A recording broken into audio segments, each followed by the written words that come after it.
was that exact moment or a point of a time where you realized, okay, I don't want to do my job. I want to start something, new of my own. Actually, it's funny. It was a result of an April Fool's joke which I played. I don't know why, but let's say there is an event which is happening. The event is planned 6 months prior. The venue is booked. The host is booked. Everything is booked 6 months, 3 months prior. They think about gifts 1 week prior. I don't know why they do that. I think this is the last thing what they think. Where we do all the customization in-house, where the quality check, the warehousing, the DTF printing, UV printing, laser engraving, embroidery, everything happens in-house. So we've got great control on the entire operations. And we do, once in a while, we do something called the corporate gift show. When we started showing these samples to our clients, they wouldn't believe that these are made in India, right? They would think, this is really made in India. This is definitely you imported from China. You're lying. There is no way this is made in India. You are a triathlete, right? Yes. So how does that, help you out with being also a founder? What is the story behind Ventora? Welcome to another episode of High and Why. Imagine running a company where people judge you based on the gifts you give. Now imagine building that into a full-scale business.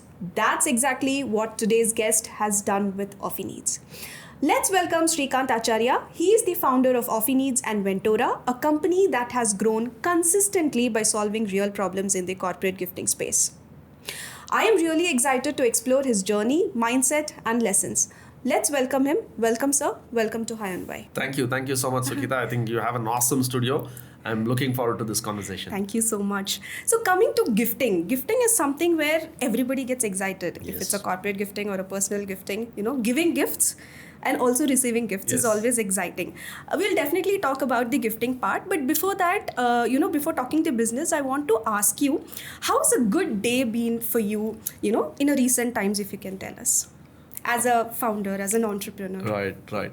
Actually, I think that's a great question that you start off with. And I think as businesses evolve and as depending on what stage of business you are in, a good day can mean different things. And I'll tell you what I mean by that. Maybe 2-3 years back, I was in the thick of business. Like I was like operationally involved and I used to be driving a lot of things in my business. I used to be like the number one guy in sales, number one guy in operations, and typically small businesses are like that, right? You have your feet in every aspect of your business. And my day would look like morning to evening, I'm busy with one client, then with operations, then with tech team and all that kind of stuff. But in the last 1 year, I've consciously taken one step back and focused, or 1 or 2 years, I've focused on building a leadership team and being more hands-off. So as of today, as of now, my day looks, I start early. I start with a workout in the morning. Today, I just finished an 8K run and I've come here.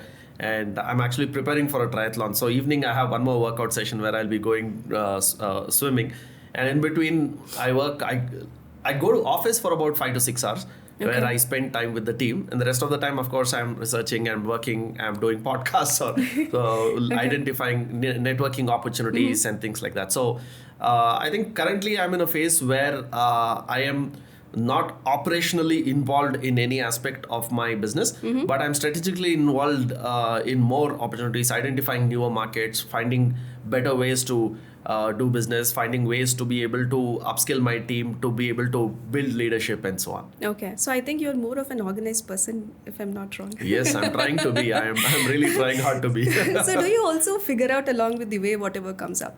Yes, absolutely. Actually, interesting you say that, right? Because I used to feel that if you calendarize everything and stay super organized, the fun of being spontaneous goes away. Yeah. But what I have found is on the contradictory, when you have a calendar and when you know what you're doing, there's plenty of open slots which are there for spontaneity.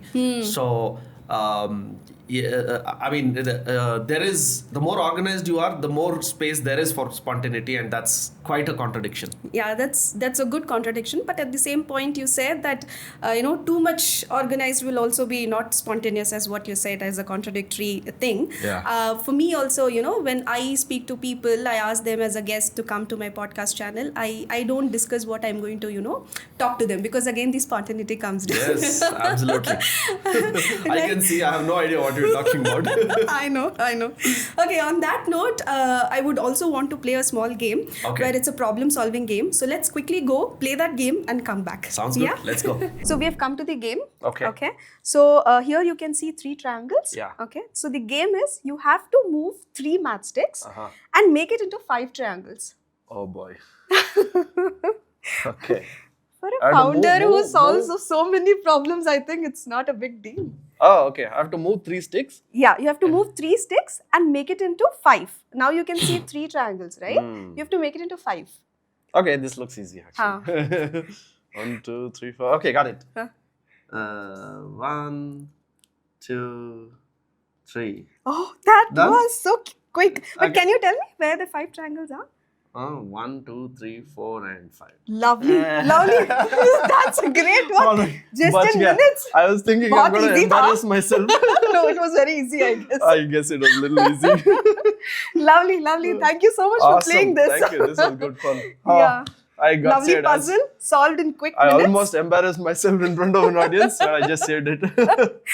Lovely. See how intelligent I am. Yes, the founders can solve anything so quickly. Thank you so much. Awesome. Okay, coming to your journey, business journey, what was that exact moment or a point of a time where you realized, okay, I don't want to do my job, I want to start something new of my own? Was it because the frustration or probably just a leap of faith you just wanted to do at that point of a moment? Yeah, actually it's funny. It was a result of an April Fool's joke which I played. Okay. April 1st 2005 is I completed my graduation in 2004. I got campus recruited into Infosys. This was in 2004 and I was working with Infosys as a software engineer. April 1st 2005 I played a prank. Okay. I told my friends, that everybody, relatives and colleagues and everybody, that I'm going to quit my job and I'm going to start a business. Now, back in 2005, it was very, very uncommon for anybody to start a business or quit a job from a company like Infosys. Like, you got a job in Infosys, you are like sorted for life. Of course. You wouldn't think of leaving it, right? And the process of being in Infosys also, you need to go for the training for a year and then you're back to the office, Correct. right? Yeah, right. So, I was going through that and I wanted that reaction, right? So people say, are you crazy? And I got exactly that reaction. Everybody lost their mind.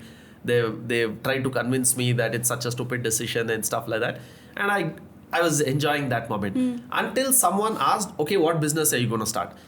I had never thought the prank would go so far, and I had not thought of what I will answer to that question.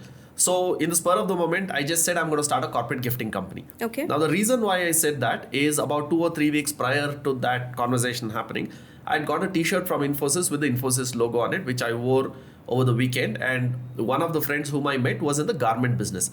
And he said, whoever got this order, it must have been a large order. And the conversation came up that corporate gifting is an up and coming industry. And that stayed on top of my mind. So I just blurted out, I'm starting a corporate gifting company. Okay. Then came a barrage of questions. What is corporate gifting? Why will somebody buy? How will you get customers? How will you build a team? Where will you buy products? You don't know anything. How will you fund? All kinds of questions came, and I went on answering all these questions. Though you were not prepared of it. I was not. I mean, the intent was not even to say something genuine, right? Yes. The intent was to keep the prank going as long as I could. So that I succeeded in. Okay. And by evening, I told everybody, hey, April Fools, I was just kidding around. And I'm coming back to office tomorrow. This was just a joke. And over the next few weeks, I thought, actually, it's not that I'm a great entrepreneur. I mean, I'm a great software engineer. So if I want to try entrepreneurship, now might be a good time, right? And no EMIs, no wife, kids, no stress. Now would be a good time. So I thought, okay, let me put my paper, let me see what happens. And that's how I started my corporate gifting journey. Okay, that's quite interesting. I mean, somebody who doesn't have a, entrepreneurship ka journey to be started, but then out of nowhere you spoke and then you realized that, okay, I can, be with this. True. I have ideas coming up, so let me start. This is quite interesting one. Yeah. But corporate gifting back then, I don't think there were much companies doing that, right? So did you have any competitors back then? There were very few players. The term corporate gifting also was very new. It was like there is a t-shirt supplier and there is a backpack supplier and there was this corporate gifting, one organization which will aggregate all of these things. There were very, very few which were there. And it was very, very different times. And there were coin booths and there were yellow pages, right? Phone directory. Yeah, so yeah. I would make cold calls. I would take these directories, sit at a coin booth, have like 1 rupee coins in my hand, open one of them and put a coin, make a call. Those were the days when I started. Oh, so nice. I'm really old. So you have done sales then and you're doing sales now. Yes. So what's the big difference you're able to, come up with or match up with? I mean, we're living in completely different times, right? One clear distinction is the way technology has moved and evolved and it's become a part of our lives is very different. Like I'm telling you, we used to get purchase orders via fax. Most people watching this podcast will have no idea what fax is. Yes, right? yes. So fax is, it's like you scan some document and you dial a phone and you send it. Like making a call, the document, scan copy of the document will get transmitted to that number and it'll get printed at the other end. So it used to come and we used to, that was the era, right? And at that point of time, one big difference is whether your consumer or customer depended on the salesperson to educate them about that product and stuff like that. They didn't have much resource to know something about it. Yeah. But today, whether it's a consumer, B2B corporate or buyer, anybody, they know so much, right? So they will tell you, this is what I want. They will send you reels saying, this is what I'm looking at. Yes. I'm sure that's the case with you also. They will send you, I came across this post. How can you use AI and things like that? So the consumer or the buyer is very, very educated today. I think that is a very grand difference. And they have a lot of mediums to get themselves educated, right? Yes. So what was the core, probably I would say the hardest part or the core hardest part you had actually, felt it in the beginning stages and you were able to, okay, fine, this is what the hardest part is. I'm going to get over with this. Actually, interestingly, the first 2-3 years were great fun. Right. Okay. Exploring new things, right? Yeah. I mean, I had nothing to lose, right? It was absolute. It was like a game that I was playing. And how long were you with Infosys by then? 1 year, less than a year actually. Okay. Less than a year I was with Infosys. But it was too quick decision for you to make also. Yeah, it was. I mean, I think I've been like that. I can't overthink. So I also feel entrepreneurs or the founders shouldn't be overthinking few things. Just go with the execution, yes, right? Yeah, absolutely. Yeah. Execution is everything. Ideas, I think, dime a dozen, you can get ideas, but execution is everything, right? So I think in the initial days, it was actually very easy. My pitch was very simple, okay? I would say, I run a corporate gifting company and things like that. And I would say I was working with Infosys and I quit and I started this. And people would literally fall off their chair. They're like, why? Are you crazy? And the conversation would not be nothing about corporate gifting. It would be all about, why would you do that? And and they're like, okay, this guy's doing something. Let's support him. Let's give him some business. So like everywhere I would go, I would get business. Okay. And the way I would do that is, how would I get an entry there is, I would reach out to my friends who were in IT. I was also in IT, right? So others were in IT companies. I said, connect me to your HR or your procurement manager. They would connect and I would go meet. It was as simple as that. So good times, really good times. Yeah. But I think one important thing today is, although it is that much harder to reach out to people, there is so much more competition. One thing doesn't change is that you do business with the person, right? Yeah. Even today, they'll want to see who you are, if they like you, if they want to. So your personality matters. It's not just that you have a fancy website, or at least at some scale. I think after some scale, an individual's personality may influence less in the business. But for MSMEs in the starting phase, I think your personality matters a lot in how you're able to scale your business. Also, that builds the trust. Yes, totally. Of the other person. Yes. Right. So corporate gifting, no, it looks very nice, okay, corporate gifting, but it's also very complicated with the B2B operations, if I'm not wrong, right? You have deadlines, you have so many different brands to deliver, and you do customizations as well, right? Logistics you have to work with. So how is it for you? What do you think? Which one is the, where do people do a undervaluation about it? Absolutely. I think you touched a very, very important point. And the gift in the corporate gift is probably only 10 or 20%. But actually making it happen, like we speak to any of our clients, when do you want the delivery? They'll say yesterday, right? We are actually in an urgency business. Yes. I don't know why, but let's say there is an event which is happening. The event is planned 6 months prior. The venue is booked. The host is booked. The transportation, everything is booked 6 months, 3 months prior. They think about gifts 1 week prior. I don't know why they do that. I think this is the last thing what they think about. Yeah, what they think of about. the events. Some budget is left, let's Yes. give some gifts. I don't know what happens. But yeah, it is actually a more complex business. It's a great business to start off with, right? Because there are suppliers and there are job workers, as you call them, printers and embroidery guys and stuff like that. So at a high level, it looks like it's a straight business. यहाँ से खरीदा, यहाँ पे printing किया, box में लगाया, delivery कर दिया. It's true. It's actually that simple. But if only it were that simple, right? So first of all, the product that you shortlist, by the time the client places the order, is the stock available or not? Or if they place an order for, let's say, apparel, and they place an order for small, medium, large, and medium has gone out of stock. So what do? You need to have the dynamic capability to be able to know what is in stock, where, and all of that kind of stuff. At a small scale, it's okay. You can talk to some vendors and you can do. But scaling is very, very hard in this business, which is why, if I'm not wrong, I think there are about 12,000 to 14,000 corporate gifting companies in India. And 99% of them are like at a very, very small scale, under a crore business or something. So it's very tough to scale up this business because there is sourcing, then there is designing, mock-up generation. So you need some skill which is required to demonstrate what the product will look like with the customization. There is packaging and things like that. Then there is actually doing the customization. You should know what kind of formats work, what is vector format, what is bitmap format, what is the inks that are being used, what are the threads that are being used, and all of that nuances you need to know.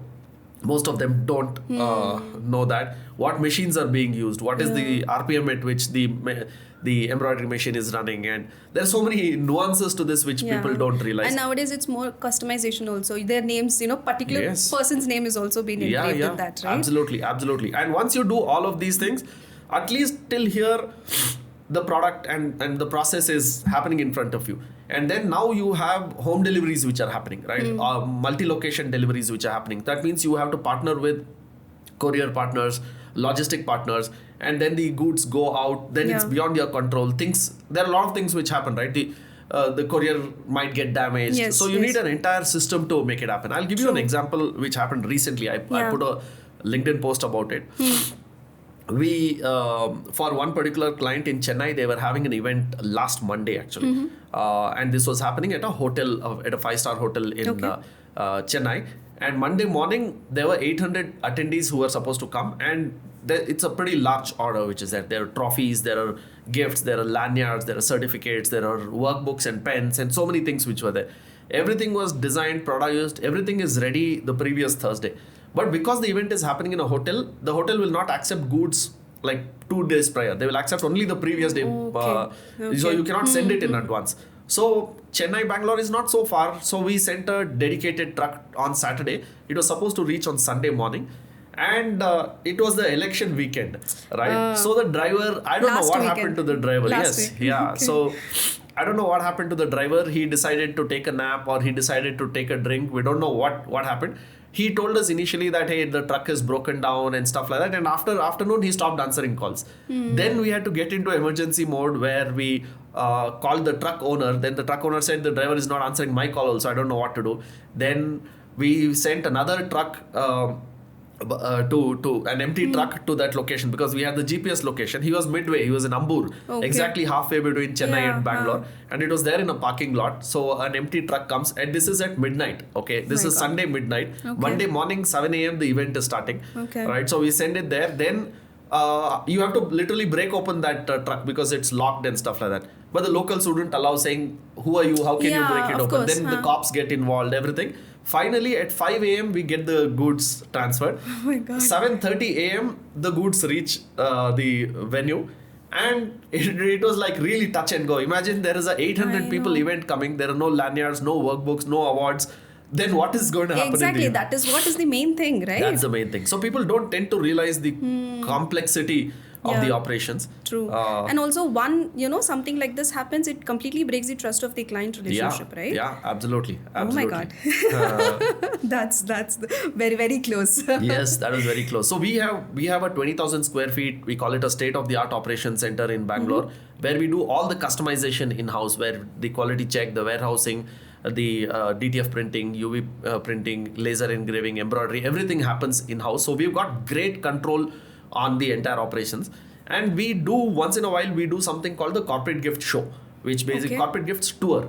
Okay, so Okay. where we invite our customers to come and see what it is that we do. Okay. And there have been so many times where so many of our clients have said, look, we've actually bought crores of worth of corporate gifts. We've never saw what goes into it. And having seen that, we realize there is so much work. We just say, do it, and we expect you to deliver it next day morning. We've never thought what goes behind it. Now that we've seen it, we really appreciate what goes into making it happen. So Right. it's a great business, but it is like any business. I think what you don't see is where the real work is. Yes, I think exactly the same thing I also face, making a video and then Yeah. editing a video, especially in the editing of the Editing video. part. They tell, okay, what is that they want, and the next day they assume, okay, just 24 hours you can get it done. But Yeah. that's not the case. Yes. It takes a lot of time, and especially for the rendering. Yeah. The whole 45 minutes of a podcast, it takes like 3-4 hours for Correct. us to render. True. Absolutely. So, yes, I mean, any business is Yeah. definitely too much of work going behind. So, Yes. yes, here also it's too much of work going behind. And yes, I want to talk about Ventora. Yes. Okay, how did you start Ventora? It's a 1-year-old company. What is the notion behind starting that? Because a lot of, the second ventures you start only because of the experience you had, Yeah. and also because of the gaps which you have faced in the old company, right? Correct. But what is the story behind Ventora? Excellent, you asked that, right? So, Vantora is a brand of bags which we are manufacturing, and these are very high quality, design first bags with great functionality and genuine looks. When I may genuine designs, what I mean by that is we are not just copying something that's available. We are not just importing something. These are actually designed in India, and we have a great team. So I'm a co-founder there. I Okay. have two amazing co-founders there, Vedant and Sonu. Okay. Together we manufacture, and we really complement each other in our Lovely. strength. Bags is a very, very important category for the corporate gifting business. Right, it's a very important category, and there is a problem or a perception that Indian products are bad. Right, when you Okay. talk about globally, they think that India quality is not up to the mark. Yeah. Right, we respect Japanese quality, German quality. Correct. Indian quality means cheap quality. Yeah.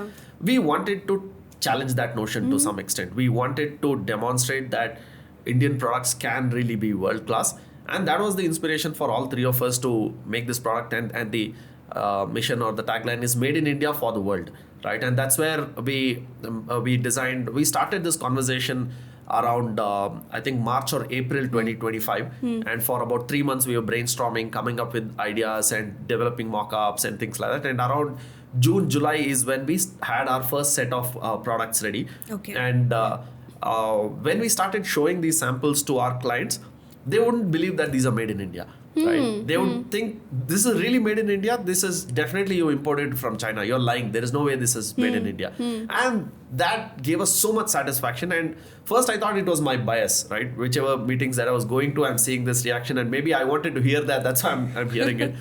And January this year, I traveled to US for a corporate gift expo, which was happening, which is the world's largest gift expo. US is the biggest market for corporate gifting, right? And there I carried some of these samples. I showed it to some people who are in business there, other corporate gifting people there, and I got the exact same reaction. They were like, "This is from India." Right, and Okay. I think Everywhere people have the same, thinking about it. same thinking about it, right? So unfortunate that you're not expecting great products out of India. Yeah, that's India what- can make great software, India can make pretty good services, but products, no, I think we need to go to China if you want great products. And that is a notion we wanted to break. And I love that category. Bags is a very, very important category for our business. There is great opportunity because we already have that market which Yeah, is there. yeah. And if you're able to, with my partnership with Sonu and Vedant, I think we've created something fantastic. And it's been less than a year, to be honest. And we are seeing phenomenal results. I think we've already sold, I think 10,000 plus bags or something lovely. like that. And Okay. the So your production is happening only in Bangalore. it's happening in Bangalore. Okay. Right. Okay. Very, Nice. right Lovely. here, 10 minutes from this place. in fact. Okay, nice. That's very good to know. I mean, in a very short span of time, you're achieving, with the second venture as well. But I wanted to ask you, there's been 20 years of gap from the first venture to the second one. Somebody, who is already settled with the first one, they won't take such a risky step again, right? So what was going, with you while taking, forward with Ventora? Right. So I think there's a very interesting saying that it takes years of work before you become an overnight success. Right. So in that sense, it's not that this is my second venture. There have been so many other ventures. I've gotten into the hotel business, restaurant food business. I've been into. I've also been in the manufacturing business. I've tried to do a training and coaching business. There's so many others, most of which have been failing. The corporate gifting is something that that worked, and I even started a bags manufacturing kind of a business. I didn't start manufacturing exactly, but we started a brand of bags about 6-7 years back, and it was okay. It was like a Me Too kind of a bag. It was not that great. But Ventora is something that really struck the chord for me. It ticked a lot of check boxes, right? We were making really premium quality, premium design products, and we genuinely have the opportunity to send something to the world, right? As we speak today, we are already selling in Apple stores, and any of you know, if you're selling in Apple stores, that means the quality and design is like truly approved. We've got a series of bags for bikers, and bikers absolutely love these bags. So and I'm sure for every seller, that is what is the main goal, I would say. That where we reach there, that's more than enough. Right? Lovely, nice to see. And also the experience with the failures of the old ones, and the experience what you had made you this, what I would say. 100%. Right? 100%. Lovely. And also I also feel the consistent practice with what the failures we had and the experience together. So consistency is very important key to the success as well, right? Absolutely. And with that, you are a triathlete, right? So how does that, help you out with being also a founder? Yeah. So I love swimming. And also please tell your triathlon experiences where you have played. Yeah, not much. I mean, it would be some of the triathletes might feel offended if I call myself an athlete, because there are some people who are doing a phenomenal job.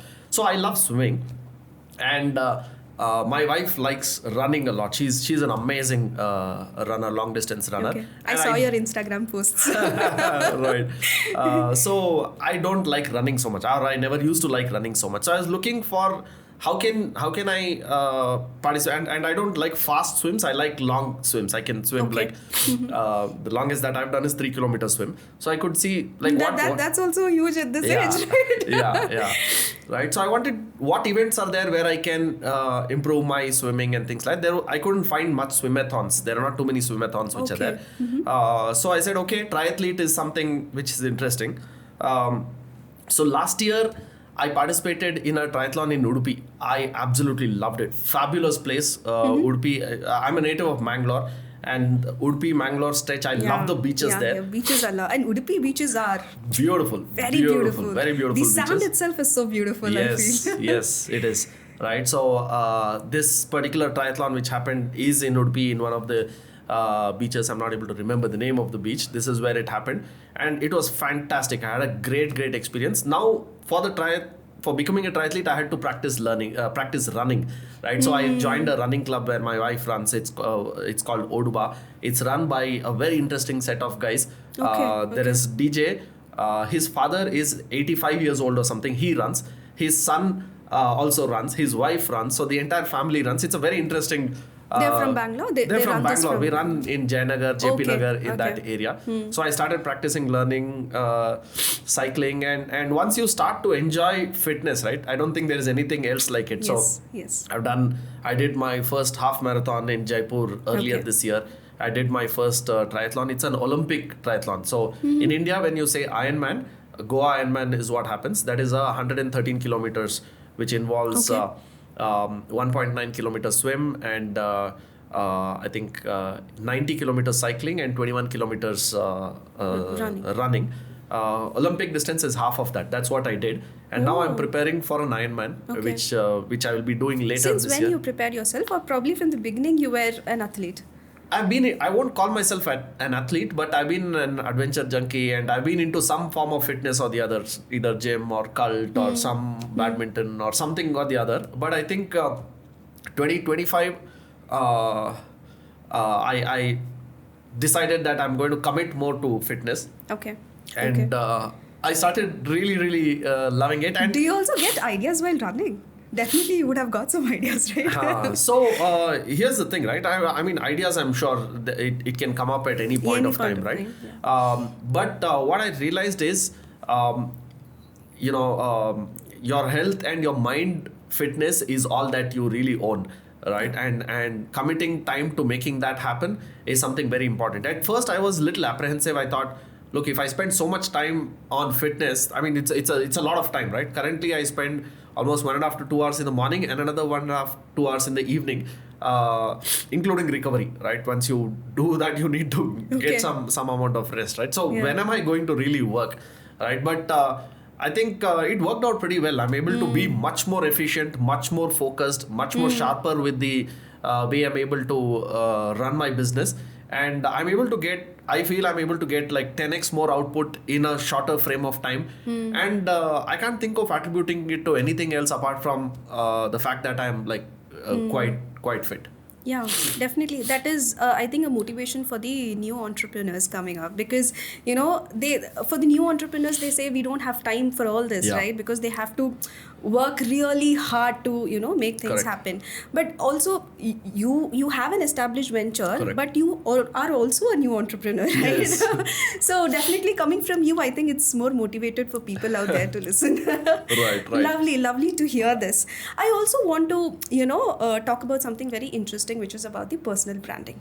Okay, personal branding, because I've seen you in Instagram reels and all that. So you're making your personal presence out there. Correct. So what do you think? Personal presence is really important for an entrepreneur out there, or probably being quiet will also do? What is your take on that?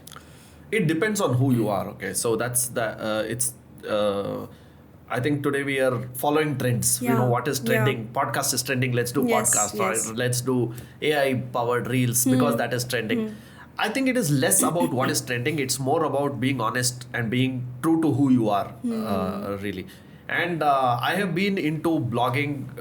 I used to be active part of a college magazine when I was in college. So from that time, I really liked the idea of, I love reading. I read a lot of books. I like to read a lot of articles. The longer, more detailed articles is what I like a lot more, and things like that. And I like writing. I used to write blogs for a very, very long time. Okay. Then blogs have probably people don't even know what blogs are right now, right? So blogs nobody reads blogs. Then I shifted to LinkedIn posts. For the last 10 years or so, I've been writing, I've probably written a few thousands of LinkedIn posts. I usually write, I try to write almost every single day. But at least 200 posts in a year I put out on LinkedIn, and LinkedIn used to be my playground for a very, very long time.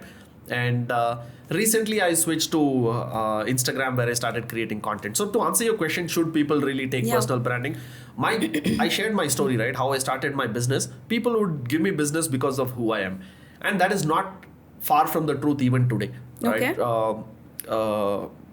Whatever business you are in, the founder's personality lends itself to that business. It lends itself to the credibility of that business. It lends itself to the commitment of that business. Correct. So corporate gifting especially, and because I think my personality is like that. I've been hands-on in this business. Like every aspect of this business I understand. I understand sales to marketing, whatever it is, I've done it myself, right? So my personality works in such a way that I'd like to be in front of people. As you grow as an organization, it's not easy to be in front of, but you cannot achieve a lot of scale by being in front of one person.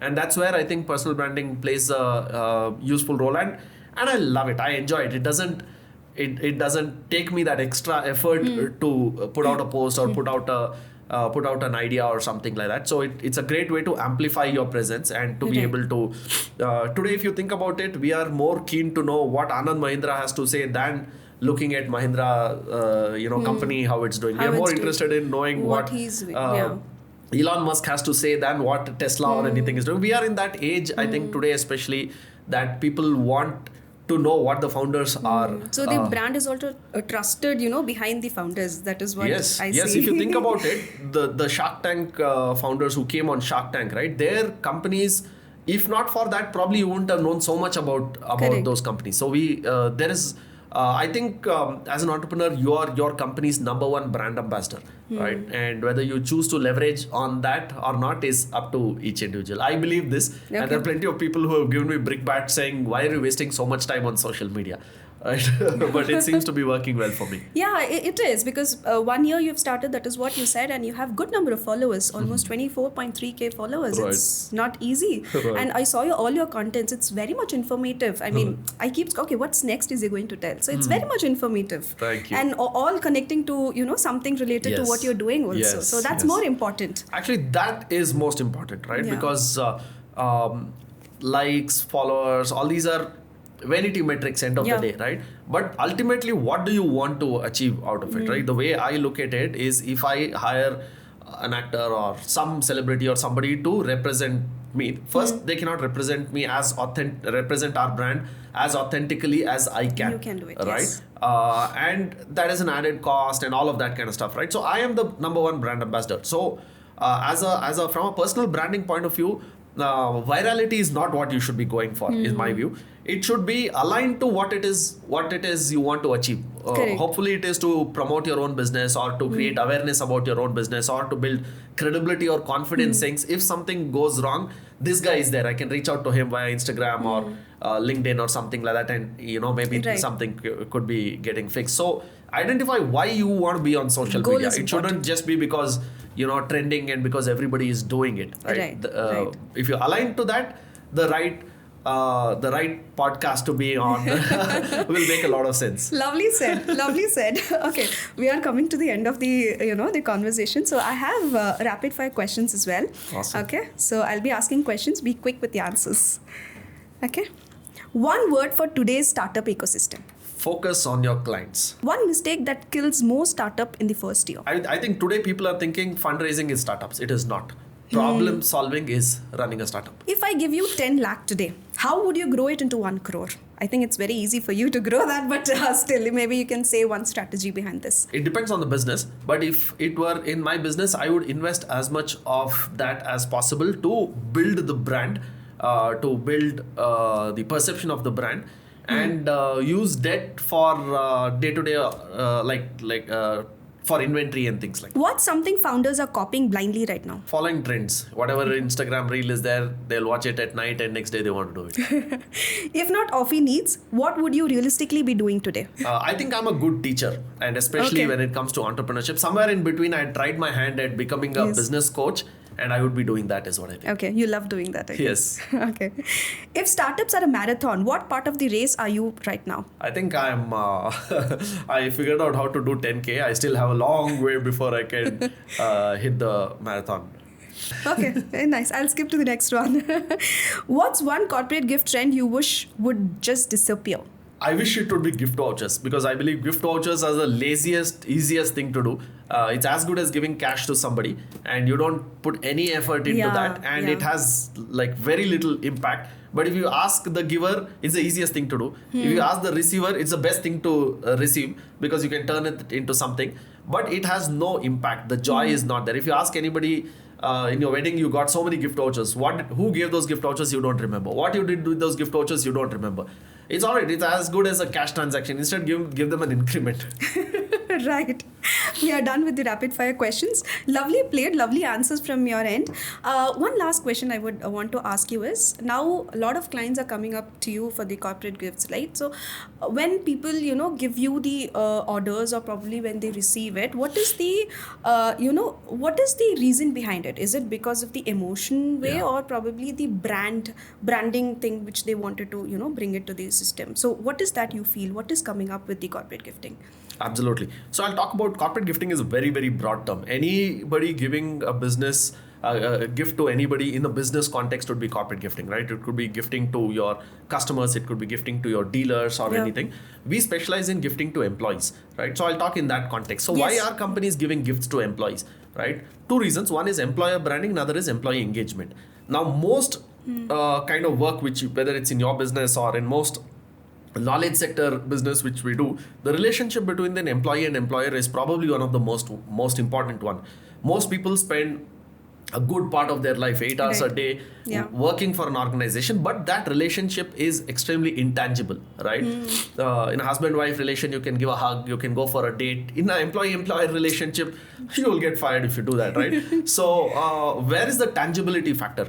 Gifts are the only tangible element which can make them which can communicate that, hey, you are important to me. I appreciate what it is that you're doing, and the role that you're playing has added so much value. So a gift when somebody joins the organization saying welcome to the organization, because that handshake is over a period of time, but that gift remains for a few months or a few years, and it reminds them. When somebody completes a milestone, 5 years in an organization, 10 years in an organization, we are not really good at saying what, how important that person was, right? That gift does that on your behalf. So that's what companies have started to understand, the importance of it and the impact that it is getting generated. And in today's age where everybody is on Instagram, if you think about it, if you watch, people are putting out saying, hey, I joined this organization and see, here's how my company is, here's what the building is.